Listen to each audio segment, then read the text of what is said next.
Bom dia, pessoal. Aqui Ricardo Ribeiro, analista político da LCA e MCM Consultores. Bem-vindos ao nosso call de hoje. Vamos conversar aí sobre questões políticas e jurídicas relacionadas ao impeachment e às eleições municipais. Tenho aqui o prazer de receber como convidado especial o Fernando Nesser, que é advogado eleitoral, mestre e doutor pela Faculdade de Direito da USP e autor dos livros Crime e Mentira na Política e Dolo e Culpa na Corrupção Política. Eu vou começar primeiro passando para vocês aí uma atualização da minha avaliação sobre a questão do impeachment, falar um pouquinho também, do ponto de vista político, sobre a questão do eventual adiamento das eleições municipais. Depois eu passo a bola para o Fernando, que vai ser o responsável aqui pela maior parte do nosso call hoje. Bom, em relação ao impeachment, para quem tem acompanhado as minhas publicações e teve a oportunidade de me ouvir em outros calls, o cenário não se alterou desde ontem, desde a divulgação do depoimento do Sérgio Moro. Então, o cenário de impeachment continua improvável, porém com uma chance elevada. Eu estou atribuindo aí uma probabilidade de 30% para que o impeachment, estou falando impeachment em geral, quer dizer, ou para que o processo de impeachment, estrito sensu, ou para que um processo decorrente aí, de uma acusação por crime comum contra o presidente da República tenha o aval da Câmara dos Deputados. Depois o Fernando pode se estender um pouco mais sobre diferenciar esses dois processos, mas vou chamar de impeachment em geral qualquer um dessas duas vias aí para o encurtamento do mandato do presidente Bolsonaro. Então, não há nesse momento condições realmente maduras, objetivas, para que o impeachment seja aprovado por 2/3 da Câmara, porque o Bolsonaro continua com um apoio importante dos militares. As conversas do Bolsonaro com o Centrão estão evoluindo, apesar de alguma reclamação por parte de deputados que já estavam esperando que a distribuição dos cargos fosse mais rápida, mas vai acontecer, está acontecendo aos poucos, né? Então, o Bolsonaro ele precisa atrair cerca de 100 deputados para ter uma segurança momentânea, que seja contra a possibilidade de impeachment. Acho que isso ele consegue, né? Como eu já falei em outras ocasiões, não é um seguro definitivo, porque o Centrão ele entra e sai de governos com muita facilidade, né? Mas obviamente algo que joga contra o impeachment nesse momento. Avaliação, opinião pública, popularidade do governo Bolsonaro, novas pesquisas estão mostrando que houve uma erosão, né? Então aumentou aí a rejeição ao governo Bolsonaro, diminuiu o percentual dos que atribuem uma avaliação positiva para o governo Bolsonaro, mas mesmo assim esse percentual de avaliação positiva ainda é muito elevado, em torno de pouco mais de 25%, muito elevado para justificar a possibilidade da gente admitir uma chance de impeachment relevante neste momento. E, por fim, quer dizer, não acho que esse último elemento seja imprescindível, mas o fato de não podermos de não haver condições para que manifestações de massa contra o governo ocorram neste momento, e provavelmente daqui 2, 3 meses também vai ser muito difícil, né, que as pessoas se disponham a ir para a rua para protestar em massa contra o governo Bolsonaro. Isso retira um pouco também o calor aí da pressão contra o Bolsonaro. Apesar desses elementos contrários ao impeachment, eu mantenho o percentual em 30%, em primeiro lugar porque o presidente Bolsonaro vem mostrando, vem provando aí, com frequência a capacidade de criar confusão, né, e de tumultuar o ambiente político. Então, acho que isso é um risco que é inerente ao governo Bolsonaro, e dada a situação agravada aí da consistência política do governo Bolsonaro, os barulhos, os ruídos que o Bolsonaro provocar daqui por diante podem ter uma gravidade maior. Além disso, temos que ver as consequências aí do andamento dos processos contra o Bolsonaro no Supremo Tribunal Federal, aqueles que estão sob o controle do Alexandre de Moraes, e o que está sendo tocado aí pelo Celso de Mello. Mas não vou entrar muito na discussão desses processos, o Fernando vai falar com mais substância sobre eles depois. Por fim, em relação ao possível adiamento das eleições municipais, é óbvio que não há certeza absoluta em relação ao que vai acontecer, tudo depende, como quase todo o resto da nossa vida hoje, né, da evolução da epidemia no Brasil. Mas eu só queria notar que aquela ideia, uma ideia que surgiu há um mês, mais ou menos, de a prorrogação dos atuais mandatos de prefeitos e vereadores por 2 anos e, consequentemente, a coincidência das eleições nacionais com as eleições locais em 2022, me parece que não conseguiu adesão política suficiente no Congresso Nacional para que ela tivesse condições de ir adiante. Então, acho que um adiamento, uma mudança da data da eleição ainda pode acontecer, mas acho que o adiamento provavelmente será por alguns meses, mas não haverá uma mudança, provavelmente, para que haja uma coincidência de eleições em 2022. Bom, vou parar por aqui, por enquanto. Antes, lembrar vocês que estão participando que vocês podem mandar perguntas aqui pelo mecanismo aqui do próprio Teams. Acho que a maioria de vocês já está familiarizada aí com o software que a gente está usando, então, creio que não haverá dificuldade. Se vocês quiserem encaminhar as perguntas, eu vou selecionar, na medida possível, vou tentar fazer todas as perguntas que forem encaminhadas, e também, provavelmente, vou formular algumas perguntas para o Fernando responder. Então, bem-vindo, Fernando, a palavra é sua agora, fique à vontade aí para nos passar a sua avaliação sobre esses 2 temas. Bom dia, Ricardo. Muito bom conversar com você, conversar com os parceiros da LCA-MCM, com os parceiros do nosso escritório, Rubens Naves Santos Júnior, advogados, clientes. São 2 temas que estão realmente na ordem do dia, enfim, são diversas as preocupações que a pandemia gera e gera também preocupações nesse âmbito da intersecção entre direito e política. Eu acho que talvez o tema mais simples para a gente tratar seja a questão das eleições. Eu vou falar brevemente primeiro sobre ele e depois a gente entra na questão da situação jurídica do presidente Bolsonaro. As eleições, como a gente sabe, estão previstas para acontecer no primeiro domingo de outubro e, caso necessário, o segundo turno no último domingo de outubro. Essa previsão consta da Constituição Federal, daí já é importante dizer que não cabe à Justiça Eleitoral simplesmente decidir pela alteração do prazo do dia das eleições. Isso é uma decisão que só cabe ao Congresso e, mais do que isso, só cabe a uma proposta de emenda constitucional promover essa alteração.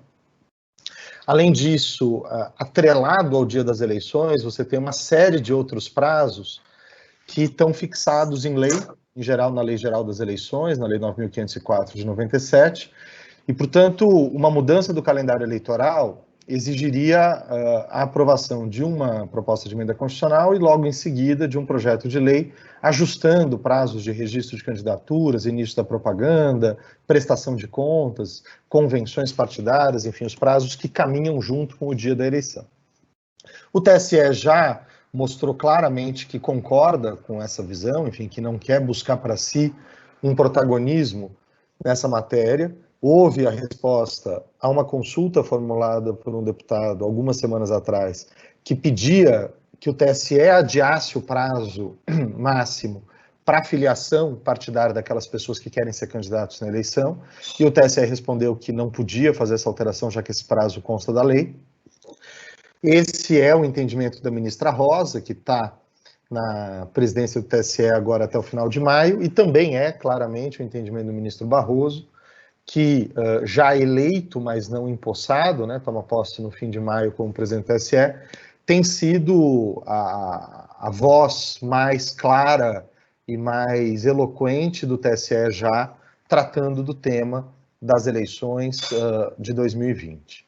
O TSE criou um grupo de trabalho de alto nível no âmbito da presidência e da vice-presidência, que já está trabalhando há algo próximo a um mês, e eles têm soltado com bastante transparência relatórios semanais das suas atividades, e o principal trabalho desse GT está sendo mapear todos os processos envolvidos na eleição para entender quais deles podem ser adaptados à nossa situação de quarentena coletiva e quais efetivamente precisam ser postergados e até quando podem ser postergados. Quando a gente fala em eleição, Ricardo, a gente acaba tendo a visão do lado de cá do processo. Então, a gente vê os atos que repercutem na sociedade.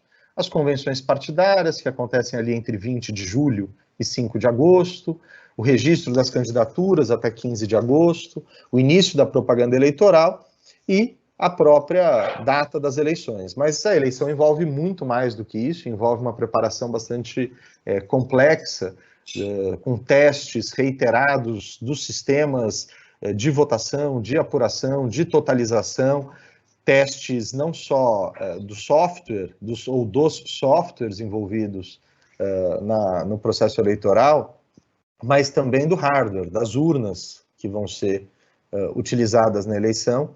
E alguns desses testes já foram adaptados para poderem ser feitos de forma virtual, outros não têm como sofrer esse tipo de adaptação.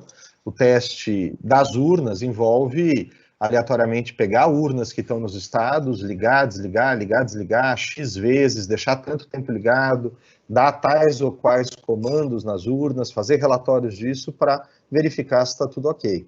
Esses testes já estão todos postergados, eles estariam ocorrendo agora entre abril e maio, o início deles, eles estão postergados mais para frente, e me parece ser por isso que o ministro Barroso tem dito que junho é o mês para fazer essa avaliação. Quer dizer, se chegarmos em junho e ainda não for possível qualquer tipo de locomoção física, enfim, das pessoas da Justiça Eleitoral irem até os locais onde as urnas estão, fazer esse trabalho presencialmente, provavelmente o ministro Barroso vai dar o alerta ao Congresso Nacional de que algum adiamento é necessário. O que eu tenho visto, Ricardo, é um embate que tem, de um lado, a visão da Justiça Eleitoral, do ministro Barroso, do presidente da Câmara, Rodrigo Maia, e de outras lideranças nacionais dos partidos, alguns presidentes de partidos já se manifestaram nesse sentido, dos principais partidos, talvez, de que as eleições devem ocorrer em outubro, na data hoje fixada, e que se os fatos tornarem absolutamente impossível a realização das eleições, esse adiamento ele deve se dar pelo menor tempo possível. Até se fala nos corredores aí que uma data possível seria o 15 de novembro, quer dizer, um adiamento aí da ordem de 45 dias, o que permitiria, com alguma redução de tempo entre o primeiro e o segundo turno, fazer a posse dos novos eleitos, mantê-la mantida em 1º de janeiro de 2021, como a gente tem previsto na Constituição. De outro lado, há uma pressão grande, liderada principalmente por prefeitos e alguns partidos que se apoiam mais na política municipalista, nos prefeitos, por um adiamento de 2 anos com a unificação das eleições, nas eleições gerais em 2022. E aqui a preocupação, Ricardo, é muito menos com as questões técnicas ligadas à realização das eleições, porque, enfim, obviamente vai ser possível fazer as eleições sem nenhum risco em fevereiro, ou março, ou abril do ano que vem, quer dizer, não precisaria 2 anos de prorrogação, mas a questão está mais ligada ao fato de que esses prefeitos não querem ser os prefeitos da crise, indo enfrentar as urnas num imediato momento pós-pandemia. Dificilmente as cidades vão ter conseguido dar conta do enfrentamento da pandemia com louvor. A gente sabe que os recursos públicos são escassos, então as pessoas vão ter perdido parentes, pessoas queridas, vão estar, obviamente, enlutadas e enraivecidas com o poder público, que não vai ter conseguido responder aquilo que desejavam, e os primeiros que entrarem na linha de tiro tendem a sofrer com isso, e são os prefeitos. Por isso os prefeitos estão apavorados com a ideia de enfrentar as urnas agora. E soma-se a isso, Ricardo, uma questão que é menos jurídica do que política, que não há qualquer clima para qualquer prefeito candidato à reeleição falar agora sobre a eleição. Isso seria muito mal visto pela opinião pública, enfim, seria explorado por adversários políticos. Agora, o discurso de todos uníssono é um discurso é o momento de cuidar da pandemia, e política a gente fala depois, mas obviamente esses prefeitos estão muito preocupados, porque sabem que precisavam estar já se engajando nas suas campanhas e não tem espaço para fazer isso. Essa unificação atenderia a esse desejo, principalmente porque permitiria que eles, ao longo de 2021, 2022, se beneficiando aí de eventuais planos de recuperação econômica, tentassem ser os prefeitos da recuperação e não os prefeitos da crise. Mas todas as sinalizações, até agora, pelo menos, apontam que esse cenário está bem distante, está bem afastado. Eu, pessoalmente, acho que as eleições vão precisar sofrer um adiamento, mas acredito que elas podem ser realizadas entre novembro e dezembro, mantido pelo menos o calendário de posses para 1º de janeiro de 2021.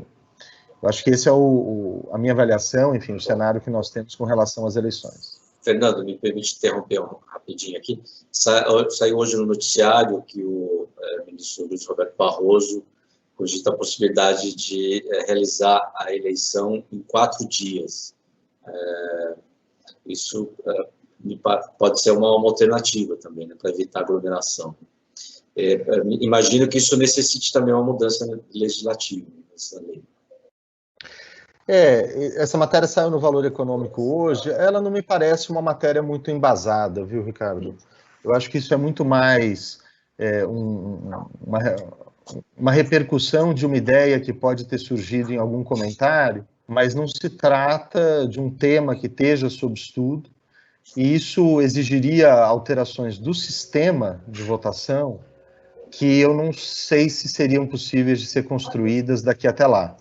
Eu acho que é mais fácil você, por exemplo, estender o horário de votação, fazer eventualmente uma votação que não comece às 8 e acabe às 5 da tarde, mas que comece às 6 da manhã e vá até 8, 9 horas da noite, do que estender os dias. Você pode, eventualmente, escalonar os horários para que os eleitores compareçam às urnas, tornando mais fácil a vazão dos eleitores. E tem uma grande vantagem esse ano, né? As eleições municipais, as pessoas dão só 2 votos.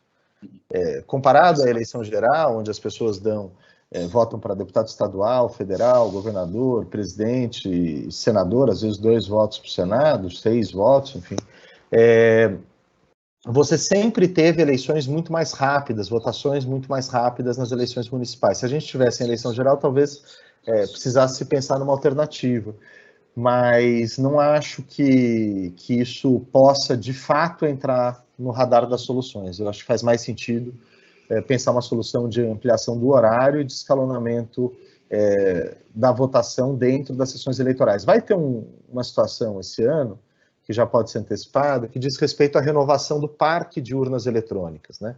O Brasil tem um número determinado de urnas eletrônicas e ter uma política de, a cada ciclo eleitoral, no ano ímpar em geral, fazer a troca de 20% dessas urnas. Com isso, a cada 10 anos, você tem a troca de todo o parque de urnas. Apesar da gente, quando vai votar, não ter essa percepção, mas se você tem urnas de modelos diferentes sendo usadas simultaneamente, algumas urnas mais modernas, algumas urnas já um pouco mais antigas. 4 anos atrás, 3 anos atrás, na verdade, houve um problema na licitação das urnas eletrônicas, daquela troca que se faria, por conta de um contingenciamento promovido ainda durante o governo Temer, que impediu que a Justiça Eleitoral, que retirou ali a verba necessária para essa troca naquele momento.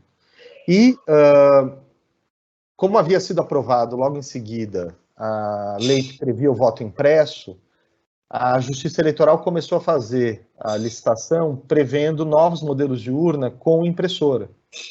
Quando o Supremo declarou inconstitucional isso, essa licitação teve que ser recomeçada, e isso foi do final do ano passado para cá, e aí veio a pandemia e paralisou essa nova licitação. Então, na verdade, a gente está aí com 2 ciclos de defasagem de troca de urnas eletrônicas.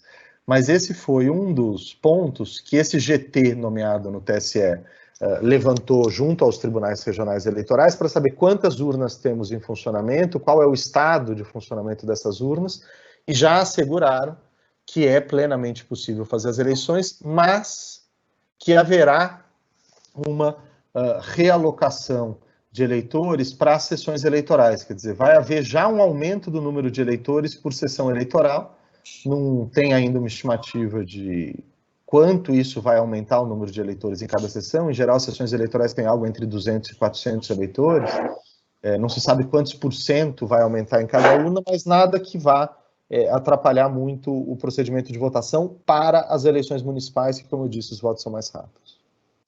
Tá bom. Tenho aqui uma pergunta sobre eleição, depois vou fazer essa pergunta, depois a gente pode passar para o outro tema, se você... Tá bom. Você tem mais alguma coisa a acrescentar em relação às eleições municipais? Não, é isso.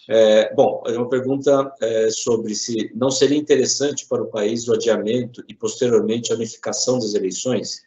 Não deixaria o custo da eleição, não reduziria o custo da eleição? Esse é um tema que está em debate no Brasil já há bastante tempo, né? Isso foi objeto de reflexão e de deliberação no Congresso Nacional há coisa de 5 anos, mais ou menos, e foi rejeitado. Esse é um tema que ele atrai muito as pessoas, porque, de fato, parece que uma eleição unificada permitiria uma redução de custos, de um lado, e permitiria, de outro lado, uma maior, vamos dizer, continuidade administrativa, já que as administrações não estariam ali a cada 2 anos enfrentando um ciclo eleitoral com algumas restrições daquilo que pode ser feito e do que não pode ser feito. Mas eu, pessoalmente, acho que essa ideia não é a melhor para o Brasil por uma série de motivos. Um primeiro motivo é que as eleições municipais, elas têm temas próprios. Os temas municipais são temas locais, são temas que precisam ser enfrentados pela população. A população precisa parar para refletir sobre o seu transporte local, sobre o saneamento, sobre a zeladoria dos municípios, enfim. E as eleições gerais, elas têm uma característica de acabar atraindo todas as atenções para os temas nacionais, que são temas vistos normalmente como muito mais relevantes ou muito mais imediatos na vida das pessoas, desemprego, renda, inflação. Portanto, a gente já vê isso, de certa forma, no debate das eleições estaduais. As eleições estaduais, elas são muito esvaziadas. Quais são os debates que giram em torno da eleição de governadores? Com raras exceções, a eleição geral ela acaba sendo uma eleição fundamentalmente para presidente da República, e isso mataria o debate dos temas municipais. Uma outra questão é essa ideia do custo. Com o acréscimo das votações, já tem estudos que apontaram que você precisaria quase duplicar o número de urnas, o que implicaria num aumento também considerável do número de imóveis que precisam ser requisitados, de mesários, de servidores. Você precisaria fazer uma super eleição muito mais cara, ao invés de 2 eleições menores. Isso exigiria da Justiça Eleitoral uma ginástica impossível, que é aquilo que o ministro Barroso tem dito em entrevistas, chamado de inferno gerencial, que é você ter uma estrutura que ficaria 3 anos sem cuidar de eleições diretamente, portanto, uma estrutura que estaria subaproveitada, e no período eleitoral você teria que ampliar essa estrutura, certamente sem condições de ter um pessoal técnico treinado para as tarefas necessárias. Seria, na visão da Justiça Eleitoral, com a qual eu concordo, impossível manter a qualidade das nossas eleições fazendo só uma eleição a cada 4 anos.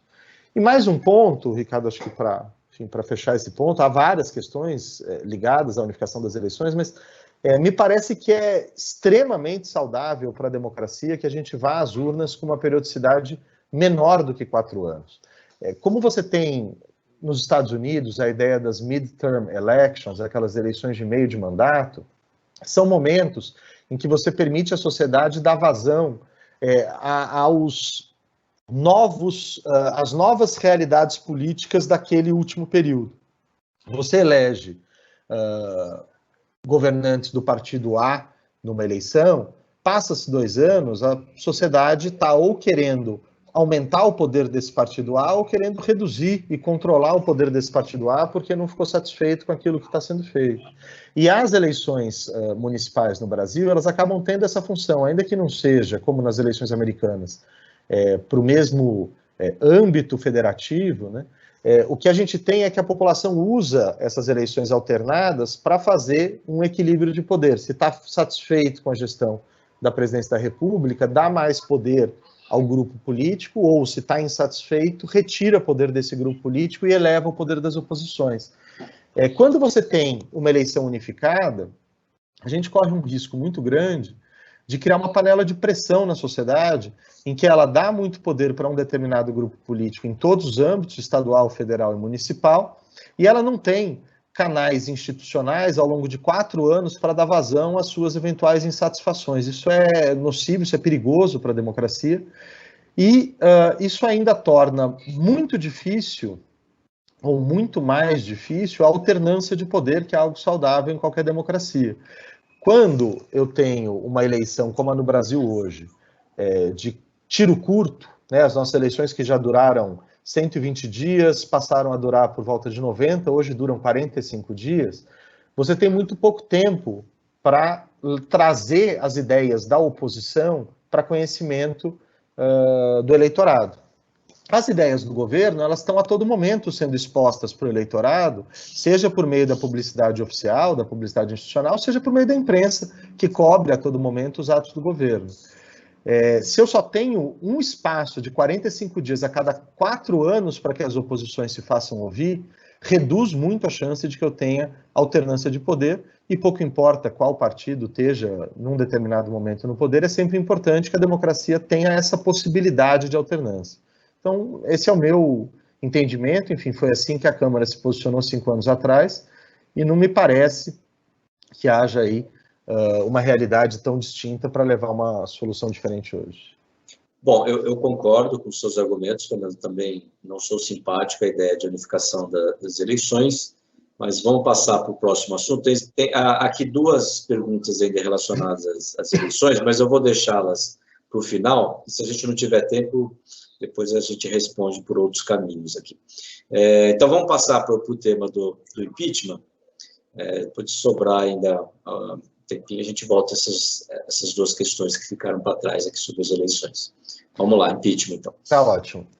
Bom, o que é primeiro preciso compreender é que o afastamento de um presidente da República no Brasil, ele é um processo complexo, que ele é jurídico-político na sua essência. Quando eu falo jurídico-político, eu digo que é essencial que eu tenha simultaneamente uma razão jurídica e uma razão política para que ocorra um afastamento. O nosso sistema, ele prevê 2 hipóteses em que pode ocorrer a cassação do mandato de um presidente da República.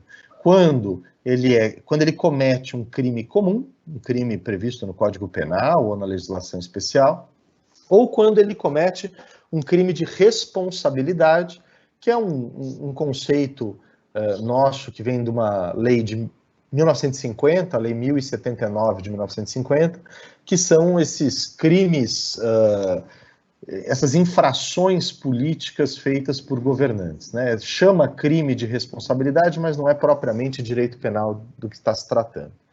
As duas hipóteses exigem que a Câmara dos Deputados dê o aval para o processamento do presidente da República por 2/3 dos seus membros. Isso quer dizer que, ainda que exista indícios da prática, tanto de um crime comum quanto de um crime de responsabilidade, se o presidente da República tiver 1/3 mais 1 dos deputados da Câmara que se mantenham leais a ele até o final, não existe cassação da presidência da República. O processo, no caso do crime comum, ele começa no Supremo Tribunal Federal, com um inquérito, com uma investigação. Essa investigação, ela prossegue sob o comando de um ministro ou de uma ministra, sob a relatoria de um ministro ou uma ministra, que vai determinar as diligências necessárias. A gente está vendo isso agora nesse inquérito que está sendo conduzido pelo ministro Celso de Mello, em que o ex-ministro Moro foi ouvido esta semana. E, finalizado o inquérito, se parecer aos olhos da relatoria do Supremo Tribunal Federal que há elementos suficientes para iniciar o processamento criminal do presidente da República, deve mandar para a Câmara dos Deputados esse pedido e a Câmara vai avaliar numa votação de 2/3. Caso a Câmara aprove o início do processo, autorize o Supremo a processar o presidente da República, o presidente fica automaticamente afastado pelo prazo de até 180 dias, que é o tempo que o Supremo tem para daí fazer o processamento dessa ação penal e chegar a uma decisão, a um acórdão, seja de absolvição, seja de condenação. O processo de impeachment, ele começa mais ou menos da mesma forma, por uma denúncia de qualquer cidadão apresentada à Câmara dos Deputados. Já há dezenas e dezenas de denúncias apresentadas, e assim, claro que o Bolsonaro, como você disse aí, por essa capacidade que ele mostra de criar confusão, ele atraiu um número maior do que o normal de pedidos de impeachment, mas todos os presidentes que passaram pelo Brasil na democracia tiveram aí diversos pedidos de impeachment apresentados. Isso é até uma estratégia normal, natural da democracia, das oposições, até por essa falta de filtro, qualquer cidadão pode apresentar esse pedido. Então, sempre haverá pedidos, mas esses pedidos eles ficam na presidência da Câmara dos Deputados e não há uma regra expressa que diga que o presidente da Câmara tem um prazo determinado para processar esses pedidos. A gente que acompanhou a cassação da Dilma lembra que o Eduardo Cunha ficou com esses pedidos por um bom tempo consigo e, num determinado momento, por razões políticas, decidiu dar andamento a um deles que pareceu ali mais interessante, mais profícuo. Quando o presidente da Câmara entende que é caso de apresentar esse pedido para frente, é nomeada uma comissão especial que deve respeitar a proporcionalidade dos partidos na Câmara. Essa comissão, ela tem um prazo para fazer um primeiro relatório sobre se é possível começar a deflagrar o processo. Ela, para isso, intima já o presidente da República para apresentar uma primeira defesa.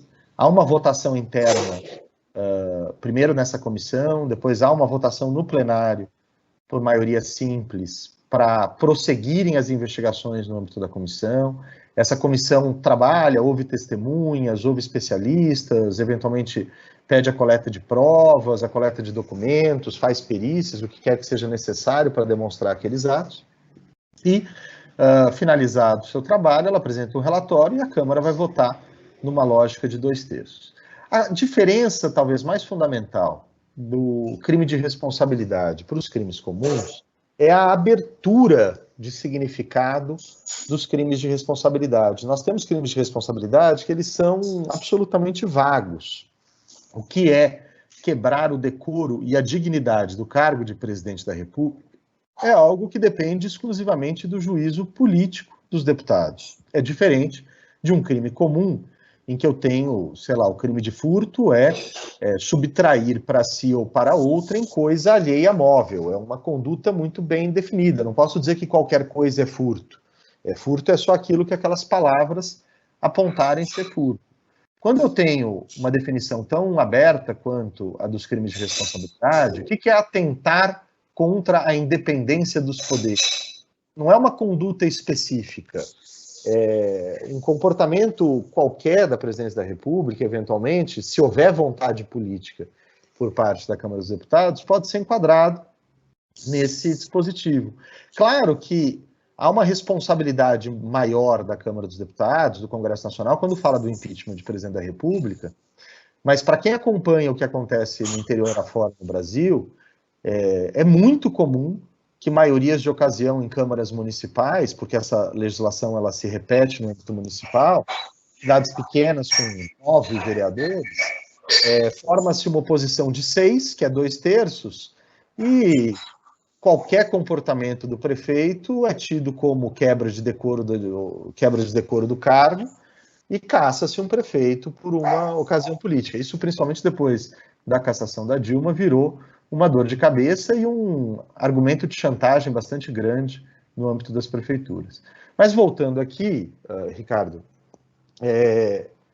esse processo ele caminha na Câmara. Se a Câmara, ao final, por 2/3, entende que é caso de autorizar o processamento do presidente da República, o presidente fica afastado e o processo é encaminhado ao Senado, que atua como julgador do processo de impeachment. O presidente do Supremo Tribunal Federal comparece ao Senado Federal, atua como presidente do Senado na sessão de julgamento e faz o julgamento, caso entenda-se pela condenação, por ter sido caracterizado o crime de responsabilidade, também por 2/3 dos senadores, o presidente é definitivamente afastado, e a gente viu também a solução dada no caso Dilma, pode ou não ser atrelada à cassação, a inabilitação para exercício do cargo, para novos cargos públicos por um tempo. Eu acho que esse é o cenário do impeachment. O que me parece diante da realidade que a gente tem hoje, Ricardo?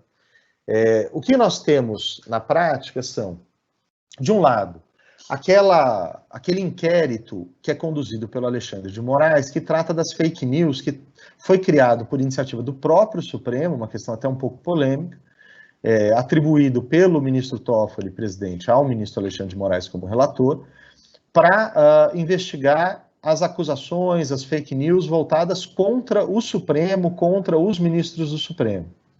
E repercute aí a imprensa nas últimas semanas que essas investigações que correm em sigilo estariam chegando próximo de membros da família do presidente Bolsonaro, especialmente do seu filho Carlos, que conduziria aí, que teria uma responsabilidade importante em conduzir a difusão dessas fake news. Tem-se também o inquérito mais recentemente instaurado para apurar aqueles atos contra a democracia, aqueles atos contra o Supremo, pedindo o fechamento do Congresso Nacional, contra o presidente Rodrigo Maia, que teria alguma participação também do presidente Bolsonaro, e que corre também sob relatoria do ministro Alexandre de Moraes. Esse inquérito, é bom que se diga, ele foi pedido não internamente pelo Supremo, mas pelo Procurador-Geral da República, pelo Augusto Aras.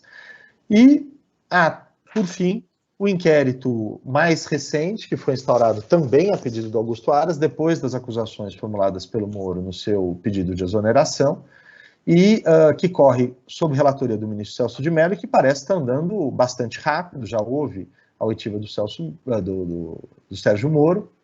Ontem já saiu a determinação para que a presidência da República apresente a gravação das reuniões mencionadas pelo Moro, e já se convocou ministros de Estado que foram mencionados pelo Moro para depor, para eventualmente corroborar ou negar aquelas informações que foram trazidas.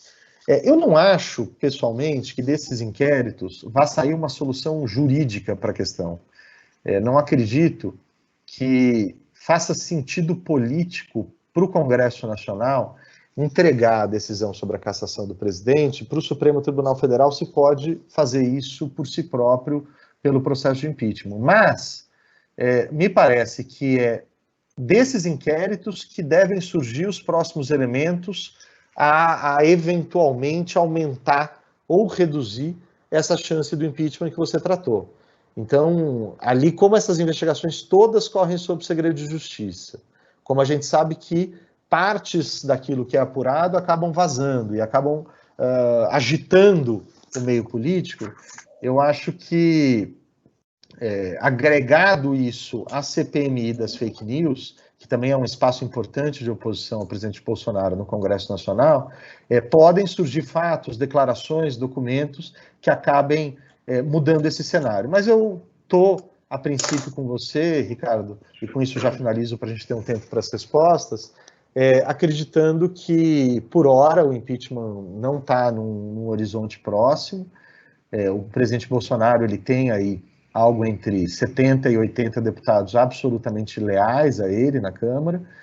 Com as negociações que tem empreendido, ele precisa trazer mais algo na casa dos 100 deputados, que não parece ser um número tão difícil, mas, como você mesmo alertou, esses deputados que vêm, eles vão com a mesma facilidade se houver promessas de participação em governo feitas por outros personagens.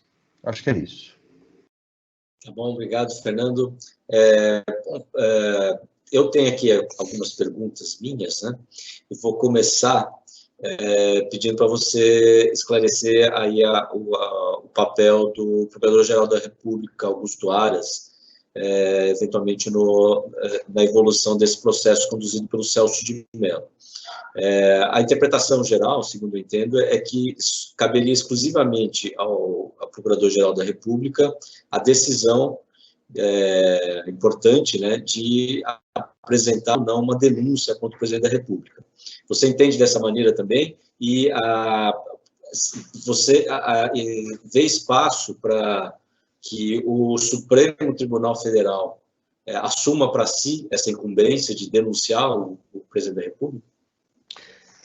Não, Ricardo, eu não vejo essa possibilidade. O nosso sistema no Brasil é o chamado sistema acusatório, pelo qual a acusação cabe exclusivamente ao Ministério Público e, em algumas hipóteses, quando o Ministério Público não atua, a vítima, por exemplo, de um crime, pode entrar subsidiariamente para promover uma ação penal. Mas o nosso sistema, ele é contrário ao chamado sistema inquisitorial, pelo qual se misturava a figura do acusador com a figura do juiz. Portanto, não existe a hipótese no Brasil do juiz decidir, diante dos elementos de uma investigação, que o investigado deve passar a condição de acusado. Quem tem que formular essa acusação é o Procurador-Geral. No caso do Presidente da República, só quem pode acusá-lo é o Procurador-Geral da República, o chefe do Ministério Público da União. E, claro, que existe um componente político bastante forte envolvido, o Procurador-Geral da República é sempre uma pessoa indicada pelo Presidente da República, mas digo aqui, da minha percepção, que o Augusto Aras, até agora, tem mostrado, na maior parte das suas intervenções, dos seus posicionamentos, uma posição bastante independente, bastante equilibrada até. Houve um recente episódio de agressões a jornalistas num ato desses ocorridos em Brasília, e o Augusto Aras deu declarações contundentes em defesa da liberdade de imprensa e determinou ao Ministério Público do Distrito Federal que instaurasse inquérito para apurar. Me parece que são sinalizações aí relevantes de que não há um alinhamento automático entre a Procuradoria-Geral da República e o presidente. Portanto, a depender daquilo que surgir nesse inquérito, acho possível que exista denúncia. Apresentada, eventualmente, uma denúncia pelo Procurador-Geral da República, aí cabe ao Supremo pedir à Câmara dos Deputados essa autorização para dar prosseguimento. E só complementando esse ponto aí, dentro da organização da Procuradoria-Geral da República, a decisão é autocrática do Procurador-Geral da República ou existe ali algum colegiado, algo que possa pressioná-lo a decidir de uma maneira ou de outra? Não existe nenhum tipo de órgão com poder decisório acima do Procurador-Geral da República. É prerrogativa exclusiva do Procurador-Geral da República processar o Presidente da República.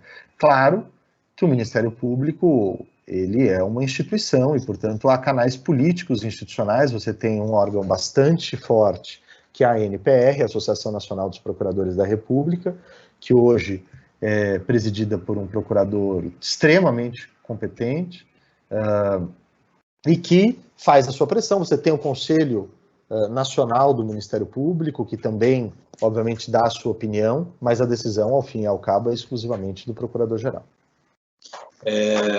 Fernando, essa é uma questão que não é tão objetiva, né? Mas queria a sua avaliação aí de quem está bem inserido aí no meio jurídico, que eu sei que transita também nos tribunais superiores em Brasília. Como você percebe aí a atuação do ministro Celso de Mello, que vai se aposentará em novembro, né? Quer dizer, tem poucos meses para levar adiante essa investigação, e, ao mesmo tempo, entre os ministros do Supremo, talvez tenha sido o que mais fez declarações fortes contra o atual presidente da República em diversas ocasiões, e também já desferiu aí algumas pancadas aí em alguns militares, né? O Celso de Mello está acelerando o andamento desse processo. Então, queria te ouvir uma avaliação a respeito de qual pode ser o comportamento esperado de Celso de Mello em relação ao controle e ao andamento desse processo. Eu acho, Ricardo, que um inquérito dessa magnitude não poderia ter caído em melhores mãos do ponto de vista de equilíbrio institucional. O Celso de Mello, ele tem um senso extremamente acurado de instituição e do papel que ele representa dentro do Supremo Tribunal Federal. Os tribunais, principalmente o Supremo Tribunal Federal, tem alguns códigos internos, algumas regras internas, dentre as quais a ideia de que ao decano, que é o ministro mais antigo, cabe, de certa forma, essa função de um porta-voz não oficial da Corte. Ainda que haja ministros que façam declarações com bastante periodicidade, entende-se que essas declarações são pessoais desses ministros. Quando o decano fala, ele fala de certa forma trazendo o espírito atual da Corte. Eu duvido, conhecendo, enfim, como parece pensar o ministro Celso de Mello, como ele tem se portado nos últimos anos no Supremo, que esse aumento das declarações dele tenha se dado por uma irresignação pessoal dele. Acho que ali ele cumpre uma tarefa, ele cumpre uma função, ele ouve os outros ministros e ele, de certa forma, amarra uma preocupação geral da Corte. Então, acho que o ministro Celso, não vejo qualquer vendetta pessoal por parte dele envolvida na condução desse inquérito, e acho que, por outro lado, ele é o ministro que hoje, tido como mais respeitado, aquele que tem mais autoridade dentro do meio jurídico. Então, as suas decisões, os seus posicionamentos são sempre vistos, mesmo por quem concorda ou discorda pontualmente de uma decisão, como posições, enfim, muito, muito acertadas e muito pensadas. Bom, vou começar aqui passando a lista de perguntas que já foram enviadas. A primeira pergunta sobre a sua avaliação a respeito do depoimento do Sérgio Moro, que ontem foi aberto, está em todos os jornais. Como é que você avaliou o depoimento dele?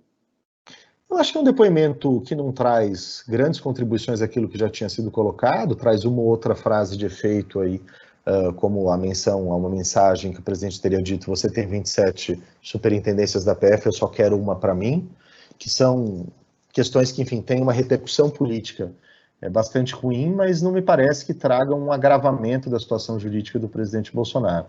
Não dá para saber, Ricardo, até que ponto o Moro não quis ali se preservar, evitar ser considerado alguém que está acusando falsamente o presidente, porque isso também configura crime. Você tem o crime de denunciação caluniosa, você tem os crimes contra a honra, como o próprio Augusto Aras mencionou no requerimento de instauração do inquérito. Mas o Moro pode, enfim, saber que existem provas documentais disso que vão surgir ao longo do inquérito e, portanto, que ele não precisa se comprometer e colocar o nome dele nisso. Por hora, acho que seriam ilações. O depoimento em si não agrava a situação, pelo contrário, me parece que ele dá uma baixada na pressão. Bom, uma outra pergunta aqui, se você acredita que já não estão configuradas várias infrações políticas e jurídicas capazes de gerar o impeachment do atual presidente. Pouco importa, Ricardo, o que eu acho, ou na verdade pouco importa o que qualquer um de nós acha sobre a configuração. Como eu disse, o impeachment, ele exige, ou, enfim, uma condenação criminal de um presidente da República em exercício, exige a confluência de dois fatores. Você precisa ter, no mínimo, uma justificativa jurídica, e essa justificativa jurídica ela pode ser suscitada até quando ela não existe, porque quebra de decoro e dignidade é qualquer coisa e não é nada. A gente teve o caso de um parlamentar caçado nos anos 50 no Brasil, porque tirou uma foto de cerolas na capa da revista Cruzeiro, e isso entendeu que quebrava o decoro e a dignidade do cargo de parlamentar, portanto depende muito do juízo que se faz num determinado momento histórico, mas o ponto mais essencial é a necessidade de que, sem a perda do apoio político mínimo, não existe qualquer cassação. Me parece, a gente ainda não aprendeu, acho, do debate do impeachment da Dilma, que a discussão sobre se existiu ou não um crime de responsabilidade, infelizmente ou felizmente, enfim, é da nossa estrutura, do nosso arranjo institucional, ela é secundária num caso de impeachment. Claro que se não houver nada, dificilmente o Congresso consegue se mobilizar para fazer uma cassação, mas o que é necessário é muito pouco. Tá certo. Bom, aqui uma pergunta para esclarecer, que a pessoa que perguntou ficou um pouco confusa em relação à diferenciação do papel da Câmara quando de um processo por crime de responsabilidade e um processo por crime comum. O crime comum, ele começa na Câmara, depois de ter havido uma investigação no Supremo e do Ministério Público, do PGR, ter apresentado uma denúncia, a Câmara autoriza o Supremo a processar o presidente fica afastado por até 180 dias, o Supremo julga e, eventualmente, ao final, afasta o presidente ou não. O crime de responsabilidade estão previstos na Lei 1079 de 1950, começa por uma denúncia de um cidadão ou de uma cidadã feita na Câmara, a Câmara faz o processamento inicial disso, por 2/3 decide pelo processamento do presidente da República, passa a bola para o Senado Federal, o presidente é afastado, o Senado faz o julgamento, sendo presidido pelo presidente Supremo, e ao final condena o presidente cassando seu mandato ou absolve o presidente arquivando o processo. Bom, tem aqui uma pergunta, vou resumir, quer dizer, pegar a essência da pergunta, acho que aí é mais para mim do que para você, Fernando, se me permite, eu respondo essa aqui. Sobre a conduta da esquerda, da oposição nesse debate em relação ao impeachment. Bom, a oposição, e acho que o Fernando colocou muito bem a realidade, né, que é de que, para que o presidente terços, na maioria dos deputados. A oposição, ela não tem condições efetivas, né, de sozinha liderar e promover um processo de impeachment contra o presidente Bolsonaro.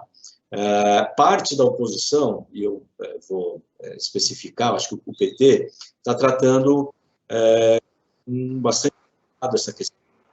O ex-presidente tem alternado declarações em relação a apoiar ou não o impeachment do Bolsonaro. Mais recentemente, ele tem manifestado a avaliação mais favorável ao impeachment, mas, na realidade, a posição da esquerda, a posição dos partidos de oposição de esquerda, centro-esquerda, contam muito pouco para viabilizar ou não o impeachment. Esse impeachment só irá ocorrer se as demais forças políticas de centro, que são majoritárias no Congresso, e eu diria majoritárias em setores importantes da sociedade também, se elas se convencerem de que a situação do governo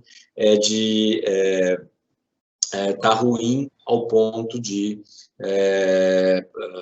viabilizar, ou de ser a melhor opção para o país, viabilizar um processo de impeachment. Então, acho que a oposição tem, de verdade, pouca influência e papel pouco relevante em relação a esse processo de impeachment. Deixa eu ver aqui mais uma pergunta. Uma pergunta sobre o impacto que eventualmente pode ocorrer se a decisão jurídica, né, que obriga, em tese, né, o presidente da República a apresentar o resultado do seu teste sobre a Covid-19, se esse teste eventualmente for apresentado, né, e o resultado for positivo, quer dizer, de que o presidente da República teve o coronavírus, ao contrário do que ele mencionou várias vezes em público, se isso poderia acarretar uma consequência jurídica importante e impulsionar, eventualmente, o processo de impeachment. Eu acho que aí você tem duas questões envolvidas, Ricardo. De um lado, você tem uma possibilidade do Bolsonaro violar a ordem judicial, né? Ser mantida a ordem de entregar, ele não entregar. Nesse cenário, você tem, em tese, o cometimento de um crime de responsabilidade bastante claro, não daqueles subjetivos, amplos, como quebra de decoro e dignidade do cargo, mas você tem um crime de responsabilidade do presidente da República, que é não dar cumprimento a uma ordem judicial. Isso poderia dar fôlego para um pedido de impeachment por esse motivo, mas que, volto a dizer, vai depender das circunstâncias políticas para andar ou não. Caso ele entregue e tenha sido contaminado pelo Covid, né, tenha tido a doença e, pelas suas ações, se mostrar que ele, então, sabendo que tinha doença, manteve contato com outras pessoas, em manifestações, com pessoas que vão apoiá-lo ali na frente do palácio, abraçando essas pessoas, você pode ter, em tese, a configuração do cometimento de um crime comum, que é um crime antigo no Brasil, que é o crime de transmissão de doença contagiosa, que é um crime que só existe se ele for doloso, quer dizer, a pessoa precisa saber que tem essa doença e precisa ainda assim colocar em risco as outras pessoas e, para boa parte da jurisprudência, é preciso que, em concreto, alguém tenha sido contaminado pela pessoa que, estando contaminada e sabendo, saiu circulando por aí. Então, na verdade, é um crime bastante difícil, ele é muito mais ligado a doenças sexualmente transmissíveis do que a doenças como essa que nós hoje estamos enfrentando, mas poderia dar aso, no mínimo, à instauração de mais um inquérito no Supremo para aumentar aí esse caldo de pressão. E eu confesso que eu me perdi aqui nos meandros desse processo jurídico aí que, em tese, obriga o Bolsonaro a apresentar o resultado. Em que pé estamos? Quer dizer, teve uma decisão no Tribunal Federal de Brasília, se não estou enganado, uma decisão a favor da posição do presidente e uma contrária. Depois, não ouvi mais nenhuma menção na imprensa a respeito desse processo. No atual momento, o que existiu foi uma prorrogação, uma suspensão, vamos dizer, da ordem de entrega até que o tribunal avalie essa questão. O Bolsonaro apresentou um relatório, o juiz responsável entendeu que aquilo não era o que tinha sido determinado, que queria o resultado do teste, e houve uma suspensão dessa decisão. Na verdade, trata-se de um pedido do jornal Estado de São Paulo, se eu não me engano, sustentando que há um interesse público envolvido em saber a condição de saúde do presidente da República. Eu acho que é um tema bastante delicado, enfim, entendendo a posição do jornal Estado de São Paulo, mas tenho dúvidas até que ponto, mesmo a condição de presidente da República, obriga a abrir mão absoluta e completamente da privacidade a ponto de ser obrigado a mostrar um exame de saúde. Tenho dúvidas, não tenho uma posição formada para um lado ou para o outro. Mas é uma tentativa válida do Jornal Estado de São Paulo de trazer informação relevante para os seus leitores. Tá bom, aqui uma pergunta mais de ordem política, estrito sensu mesmo, sobre seria interessante politicamente substituir o Bolsonaro pelo Mourão e cita aqui, concordo, que é uma situação muito diferente de substituir Dilma por Temer. De fato, quer dizer, o Temer era alguém ali de dentro do Congresso, digamos assim, né? Passou a maior parte da vida política dele como deputado federal, então ele tinha uma facilidade muito grande, né, de articular essa decisão a favor do impeachment. Ele fez discretamente, mas obviamente se mexeu para viabilizar a aprovação do impeachment, o que não ocorre com o Mourão, né? Porém, quer dizer, o Mourão, na minha perspectiva, ele fez um movimento no começo do ano passado, de aparecer perante a sociedade, né, como alguém ponderado, moderado, de posições mais razoáveis do que as do presidente Bolsonaro, né, porque havia, em relação ao Mourão, também uma preocupação, porque o Mourão, antes de assumir a vice-presidência, deu declarações, digamos assim, bastante polêmicas em relação à democracia, em relação ao papel dos militares na democracia, etc. Mas, quando ele assumiu a vice-presidência, acho que ele fez, me parece, de maneira planejada, essa ação para, pelo menos, criar uma dúvida, criar um sentimento de que o Mourão, na presidência, agiria de uma maneira mais sensata do que o Bolsonaro, né? Então, ele deu esse recado, isso ficou, apesar de depois, ele não insistiu nesse caminho, não teve condições de ir adiante, senão ele ia trombar diretamente com o Bolsonaro, com os filhos, etc. E, além disso, como eu falei, eu entendo que os militares, nesse momento, têm um papel político importante também, para, eventualmente, abrir aí o sinal para o impeachment ou para vetar o impeachment. E o fato do Mourão ser um militar, né, para o que importa, né, fez toda a vida dele, foi uma vida, seguiu uma carreira militar até o final da carreira, pode, por outro lado, dependendo aí da gravidade da situação que envolva o Bolsonaro mais para frente, isso pode, o fato do Mourão ser militar atrapalha do ponto de vista da conexão política, mas pode fazer com que as Forças Armadas decidam em si, né, novamente, se a situação se agravar contra o Bolsonaro, podem decidir que não vão obstaculizar o processo de impeachment, porque justamente quem assumirá alguém próximo a eles, que é o Mourão. Então, acho que tem essa dubiedade em relação ao Mourão.